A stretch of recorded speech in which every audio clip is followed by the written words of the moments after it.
So good evening, everyone. Wonderful to have you with us. Wonderful to be in the Cloud Zendo together tonight. We're just turning the sound off in the Zendo so there's not that echo. So as most of you know, we've just come off Rohatsu Sesshin. Yesterday was the 8th and final day of Rohatsu Sesshin, the day we commemorate the Buddha's awakening, our own awakening.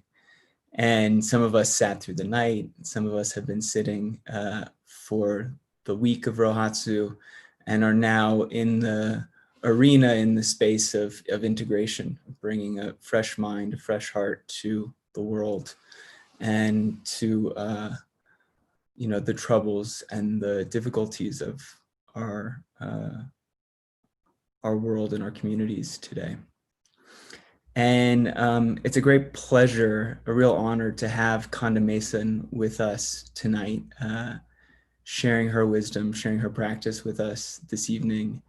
Konda has a kind of storied background, and I won't go into all of it, but by way of introduction, to just say that she's been teaching at Spirit Rock for over 2 decades, has been a yoga teacher and a Dharma teacher, recently completed the 3-year Dharma teacher training course at Spirit Rock and has worked in that community and that lineage for some time.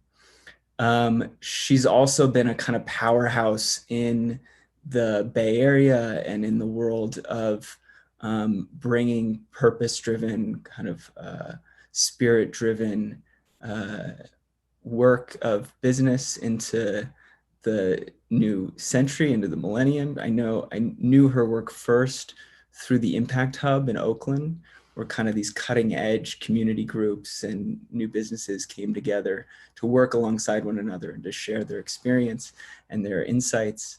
And most recently, Konda has co-founded an organization, a group of individuals called Jubilee Justice.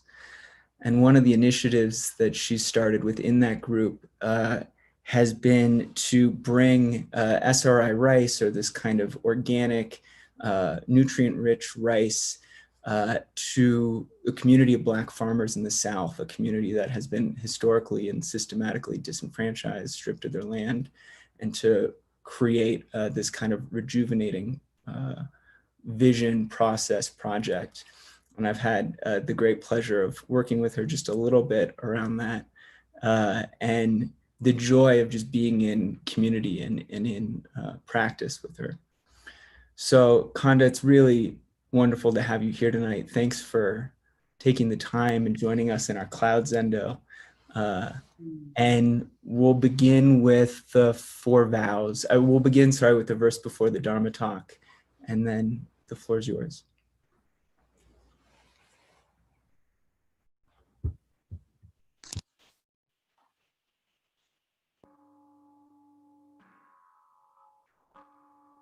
Dharma is vast and subtle.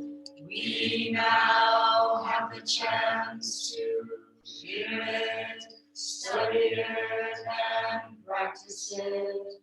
We vow to realize its true meaning. Dharma is vast and subtle.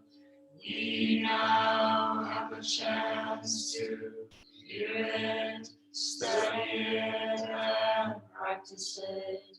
We vow to realize its true meaning. The Dharma is vast and subtle. We now have a chance to hear it, study it, and practice it. We vow to realize its true meaning.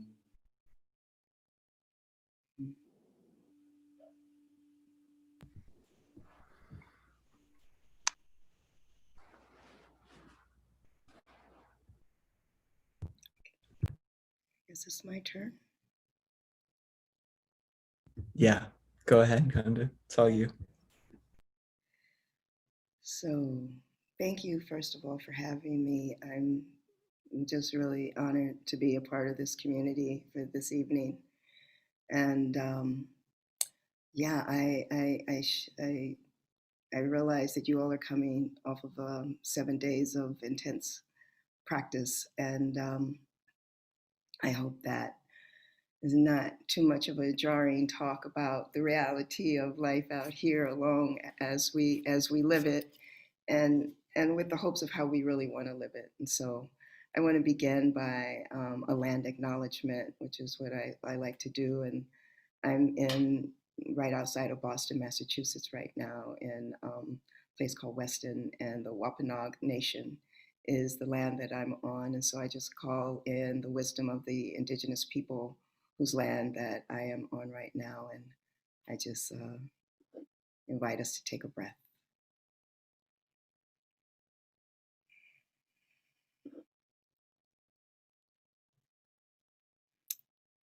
So I'm going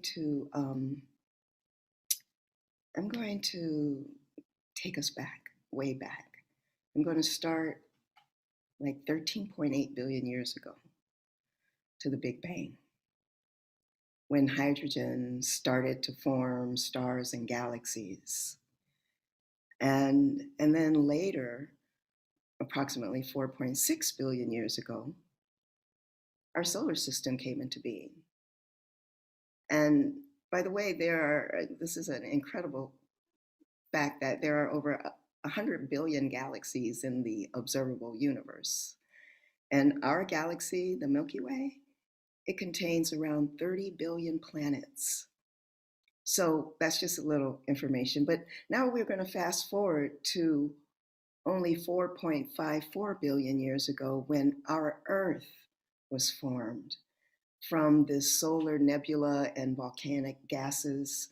The Earth and other planets were formed. Moving forward to our earliest human ancestor is Lucy, who was found in Ethiopia 3.2 million years ago. She lived on this planet 3.2 million years ago. And then more modern human ancestors have been found in Ethiopia, dating back 300,000 years. So we've been here a long time. And the real interesting data point about all of this is that all the human fossils that have ever been found have 97% the same atoms as stars. So it is actually a scientifically known fact that we are humans, that we are made of stardust. That we are actually made 97% of stardust. And so it gives meaning to the song. And I don't know, many of you who are old enough to remember the song by one of my favorite artists, Joni Mitchell. It's called Woodstock. And the lyrics go, "We are stardust, we are golden, we are billion-year-old carbon, and we got to get ourselves back to the garden."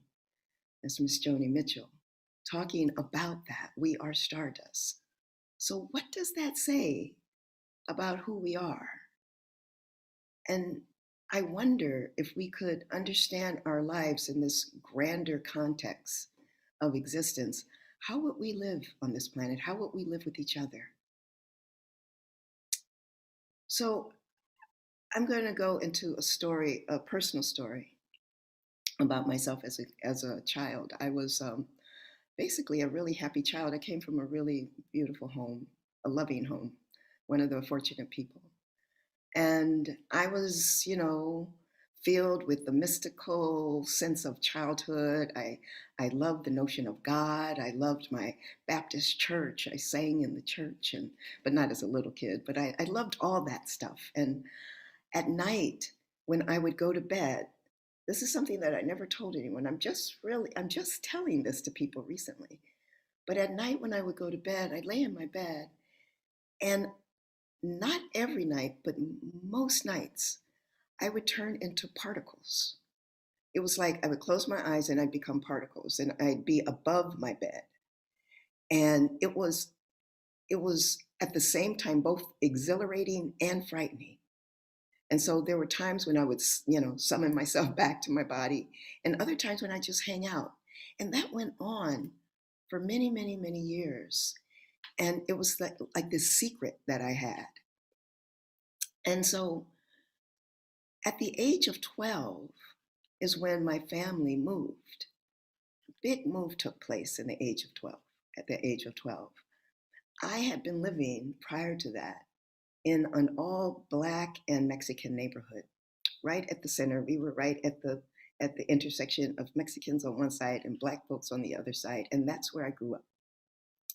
Well, when I was 12, we moved to an all white town, which was just a few miles away, but really light years away in many ways. And this town, we were about the third Black family in the town. And so I went from a kid that was, I always loved school. I was good at school. I excelled, um, to someone that was put immediately into the classes that were the lower classes, the classes of people who didn't read as well. And so I was just automatically put into those classes. I was 12, and I was shunned and I was ridiculed. I was terrorized at times. I was called the N word for the first time in my life. I basically discovered racism at the age of 12. And what happened is that this bright light that I was, the light started to dim inside of me. Things shifted. Now, my mother, who was just wonderful, she did her best to comfort me. She changed that narrative. She was like, you are Black and you are beautiful and you can be the first Black female president of the United States. I don't think that's going to happen. But that's what I was told. So she tried to combat that narrative, but the majority narrative that I was getting was that I was less than. And I took all that in. It was 1968. This was 1968. That was the same year that Martin Luther King was assassinated, Bobby Kennedy was assassinated. All of that was around me and my family, the grieving. And I just took it all in, and my lights just started to dim. The particles stopped as well. Fast forward to 1973, and I went to Cal Berkeley. I went to college at Berkeley, and that is where I discovered yoga and meditation. I went to my first yoga class. It was Kundalini yoga, and I did the yoga, my body, and I can't even tell you how incredible it was. It was like I came back home. Laying after a series of asanas and laying in savasana, I just came back home to myself. And then in meditation, I found that same connection that I had before 12 years old. That it wasn't the particles, but it was the same feeling of connected to something bigger than me, to that place that's so much bigger and grander. And I tapped into my own vastness of who I am. It was incredible. I got addicted to it, of course. I went every day, every morning. I was at Kundalini, meditating and doing yoga. And it reminds me of Neil deGrasse Tyson, who's an African American astrophysicist. He said this once. He said, "We are part of this universe. We are in this universe, but perhaps more important than both of those facts is that the universe is in us. The universe is in us." Somehow, I think as a kid that I tapped into that I tapped into it and I was liberated and I felt great and it was beautiful. There was freedom in it. And then when I lost it, and then when I discovered it again in meditation, in my yoga and meditation, I knew freedom that had been in my body once before. My body had that body memory. And quickly thereafter, I developed a real samadhi practice. Um, so this experience has actually informed my life in huge ways because I knew that peace was possible and I knew that liberation was possible inside of myself. I experienced a human dimension that existed outside of the construct of race that had defined me, outside of the construct of borders and limits of my body and my mind. So, but for many years, what that did is create this duality, this pulling me one way or the other. Like, so now, it's the 70s, and I had deep pride as a Black woman, my Blackness, proud of being a Black woman. And then on the other hand, there was this incredible quiet liberation that was a part of the stardust that I am. So I struggled in this paradox,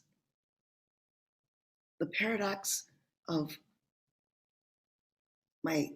this human form that I am taking and this incredible tapping into the deeper, the bigger picture, the stardust. So it was later that I actually discovered Buddhism, that I became aware of Buddhism. And as I began to study Buddhism, I learned about the paradox of the two truths. And the two truths, the conventional versus the ultimate, the conventional reality versus the ultimate reality. And so I started to try to make sense of this paradox that I was holding. And you may know that different schools of Buddhism looks at the two truths in different ways. One way of looking at it is that the phenomenal world that has this provisional existence is neither real or unreal, right? And all phenomena is inherently empty, the anatta, as we know. And another way of looking at it, another school of thought, is that reality actually exists on two levels. There's the relative level, right, and the absolute level. And that the relative, this concrete world, the relative world, and the universal is empty of the concreteness and empty of inherent characteristics, and that they both exist inside of each other. That the universal exists in the relative and the relative exists in the universal. So I spent years working with that, trying to make sense of my own existence, my relative existence, living in America, Black woman, with all that came with it, being part of a culture that I was very proud of. And then this universal part of me, that this ability that I had to tap into this inner vastness, that this experience that had no race, that absolutely had no form or structure, that lived outside of all of that. And so I kept going back to Dr. Tyson's words, we are in the universe, and the universe is in us. So how should that impact our daily lives? I mean, other than on the cushion or in the yoga room, how can that inform my daily life, all of our daily lives? What would we do differently if we understood life and lived it from that place?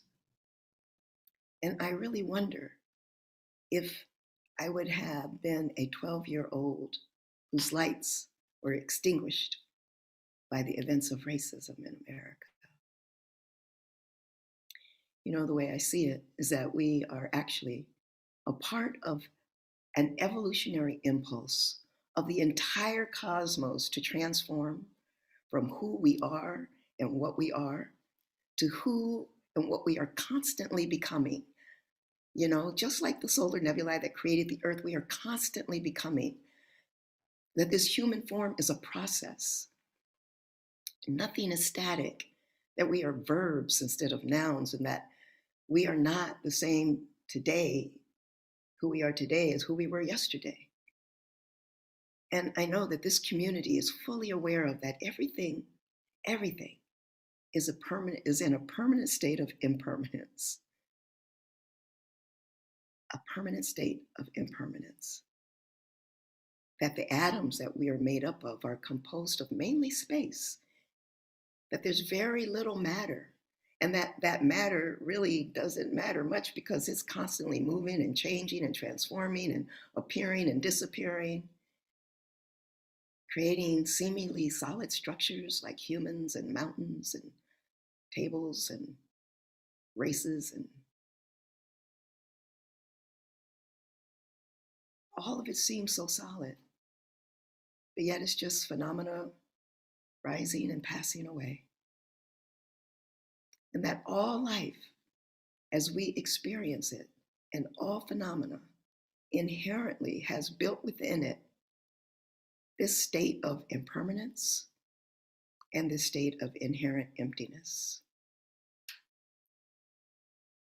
In Pali, the words are anicca and anatta. So we are in the universe, and the universe is in us. And yet, meanwhile, in the relative world, on May 25th of this year, 2020, we all are too familiar with that video of a white police officer's knee on the throat of a Black man named George Floyd that took his life away, on a camera that for the whole world to see. But this time, the world responded unlike anything I had ever witnessed before. For me, honestly, it, as much as my heart broke into pieces, it was another Black man murdered in the streets of America by a white police officer. But all of us, more fragile, more quiet, more sensitive than usual, like you probably are now after your retreat. The world had been isolated from sheltering in place, and it made us more quiet and more fragile. And we were rooting for life. And people of all nationalities and countries and skin hues took to the streets and protested and risked their lives, all calling for justice. And in some unexplained way, people were feeling interconnected to this Black man on the street of Minneapolis who was dying needlessly at the hands of racial hatred. And with America's anti-Black racism on full display, the world felt this collective suffering, and we collectively grieved. The global response was unprecedented. Over 60 countries on all 7 continents, there were protests. And I believe that the story and the worldview of separation that has underpinned our thinking and the way that we live, seeing cracks in it. This outpouring brought the world together. I believe that the coronavirus made clear to the world how deeply intertwined and interconnected we all are. And so this flagrant display of American racism's business as usual, it pried open that glimmer of connection inside our hearts that the virus had softened and made tender. The death of Mr. Floyd left many with the question, is this who we are? Is this really who we are? the ongoing racial violence that this current administration has ignited, coupled with this act of racial terror, I think was too much for many of us outside, for many of us to bear. And so we grieved. I believe many white-bodied Americans were grieving the loss of a belief that America is this fair nation, this meritocracy, a place where anyone can make it if you just try hard enough. Anyone can do it. Everyone has a fair chance. But the video of Mr. Floyd trying hard to breathe under that knee was a bitter pill of reality. And I think overwhelmed with the blatant racism of the last 4 years, many people were grieving the loss of this idea and this hope for a post-racial America. The myth of a post-racial America.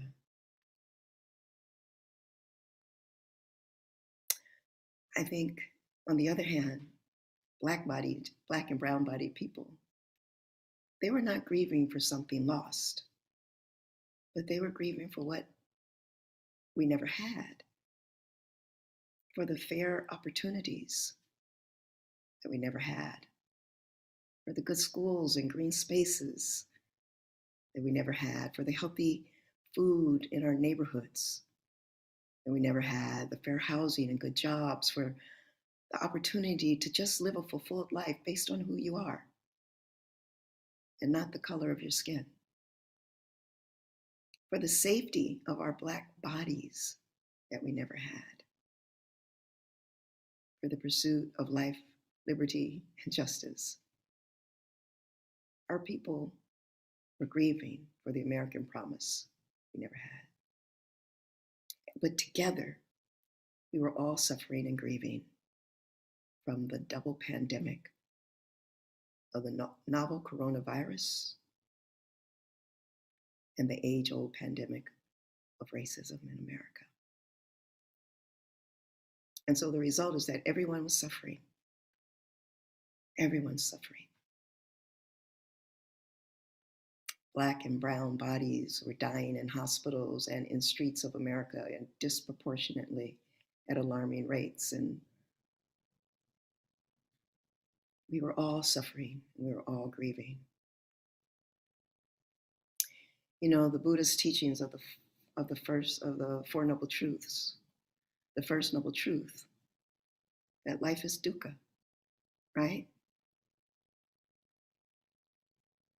The Buddha once said, "It is only dukkha that I describe and the cessation of dukkha." And dukkha is often interpreted as suffering, but it's so much more than that. It's such a complex word. It actually has 3 parts to it that I want to just talk about a little bit. The first part of suffering, of dukkha, that general everyday mental, emotional, and physical pain and suffering that most people think of as suffering. It does mean that. But additionally, it points to anything that is not permanent and that is subject to change, which is, of course, all phenomena, right? All phenomena is in a state of change. Everything changes, is in a state of flux. So that includes that if dukkha, then my body that changes is dukkha. The economy is dukkha. The universe, even happiness is dukkha. It comes and it goes. It is all rising and passing away. And then the third way to look at dukkha is also that all conditioned states are dukkha.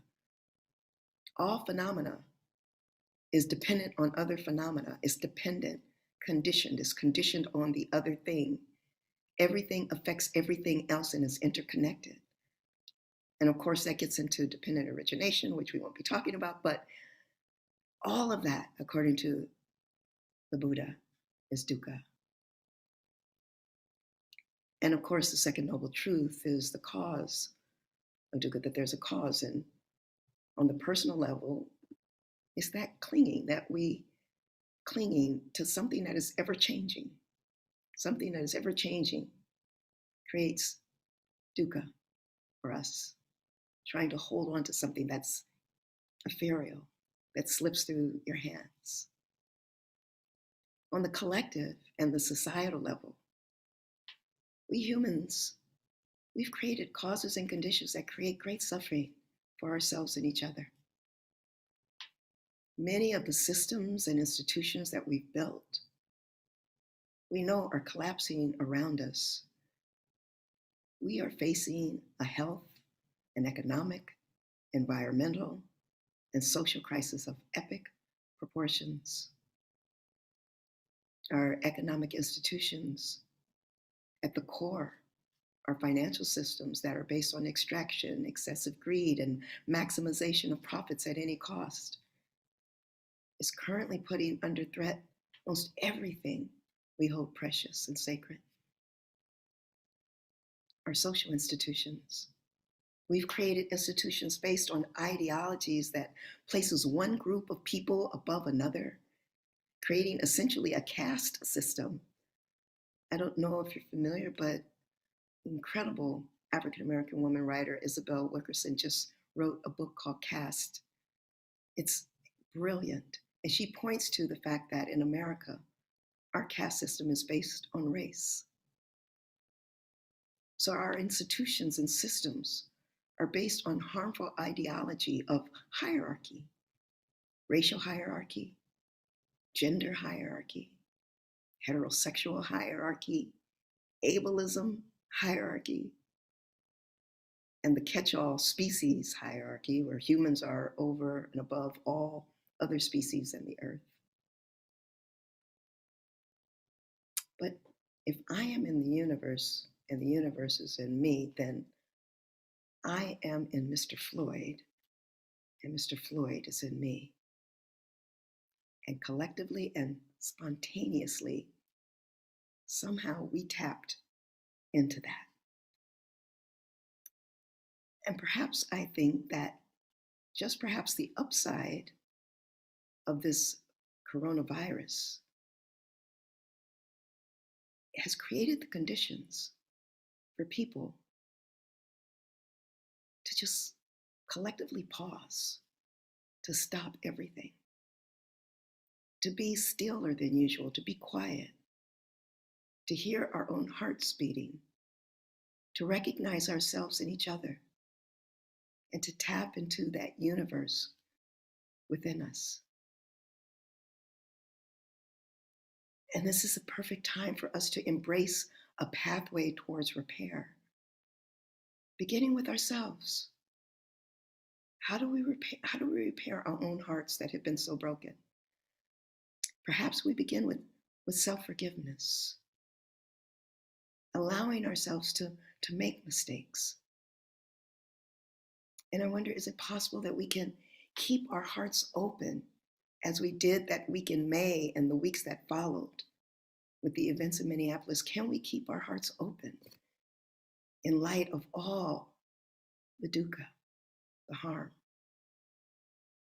And can we develop the capacity to put the well-being of all life on earth in the center of our collective decision-making? Can we bring wisdom and compassion into our institutions and our structures? You know, the Buddha left us with many tools, teachings on loving kindness, compassion, equanimity, many, many, many tools that you all are aware of. And I want to point to right now the Eightfold Path. The Eightfold Path, a prescription to alleviate dukkha. And if you boil down the Eightfold Path into, there's three different buckets. There's the morality aspect, there's the wisdom aspect, and the concentration aspect. And the morality aspect is the foundation. It's our values. Our values are at the core of who we really are. Our moral, our moral grounding. Sila is the Pali word for it, sila. Our moral compass, our moral center. It means the goodness and the ethical and honesty and integrity, non-harming, living in harmony with our speech and with our actions, and living in harmony with each other, with other species, and all of nature. Sila has this incredible ability to quiet our minds. And with a quiet mind, then we are able to see more clearly. You know, the Buddha said, virtuous conduct has non-remorse as its aim and non-remorse as its benefit. So I believe we humans are stardust with consciousness and with choice. And that comes with a responsibility and an accountability to all of our other siblings, stardust matter in the universe. So may we use this crisis at this time to reset our hearts and our minds. May we love and honor all of the many beautiful ways that life shows up in its constantly changing nature. May we actually find our way back to the garden. You know, a dear friend of mine, who was one of my Dharma siblings, Shahara Godfrey, she passed away last week on Tuesday. She was an African-American woman, brilliant Dharma teacher, who suffered physically for so many years. And Jack Cornfield, who was my teacher and colleague and friend, who knew Shahara very well, he sent this prayer to me for her. He said, Shahara, let go into the ocean of love, the vast, timeless peace. Remember the clear light of your own true nature. We are surrounding you in love. I believe this is the stardust from whence we came. I think this is who we really are.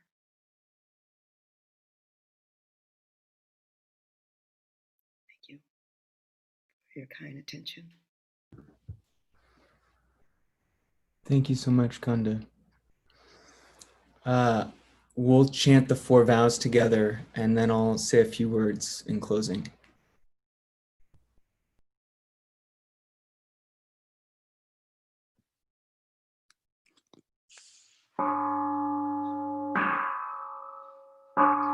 Creations are numberless, I vow to freedom.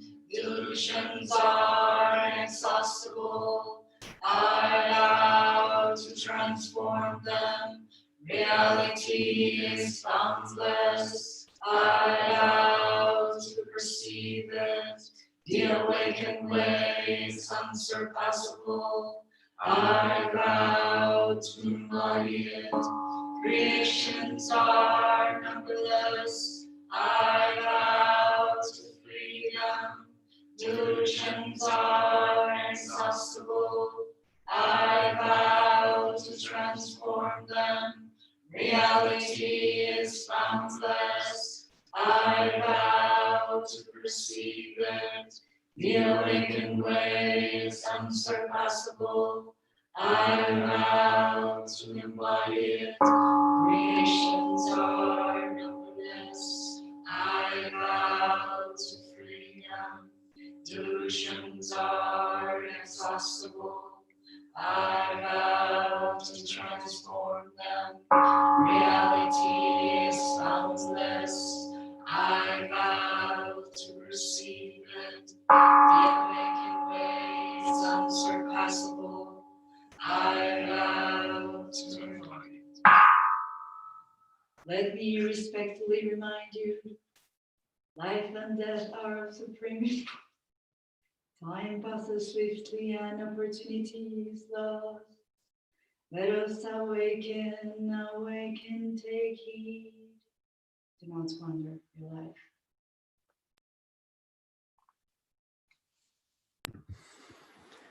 So thank you, Konda. I really appreciate the deep reminder that we're all made of stardust and the profound interconnection that that represents, and also the profound sense of change that, wow, that's where we come from. And that's how malleable and in flow this life is that we're in together.